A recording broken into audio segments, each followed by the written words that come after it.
এই বছর আমরা দেখেছি যে গত ১-২ বছরের মধ্যে এইবার লঞ্চের যাত্রী সংখ্যা কিন্তু প্রচুর হয়েছে এবং লঞ্চের দুর্ঘটনাও একটা দুর্ঘটনাও হয়েছে এবং আজকেও লঞ্চের মধ্যে ঝুলে থেকে একজন কিন্তু পানিতে পড়ে গেছেন, ফায়ার সার্ভিস এসে তাকে উদ্ধার করেছে।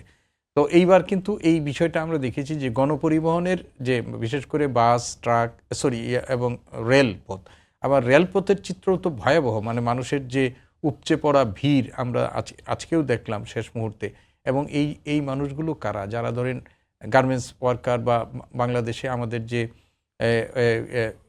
রিক্সা বা অন্যান্য যে আমরা যে খাতগুলোতে তারা কাজ করে, হ্যাঁ, প্রান্তিক জনগোষ্ঠী, তারা শেষ মুহূর্তে বাড়িতে যাচ্ছে, দোকান যে কাজ করেন তারা যাচ্ছেন এবং তারা জীবনের ঝুঁকি নিয়ে এবং বাড়তি ভাড়া গুনে তারা যাচ্ছেন।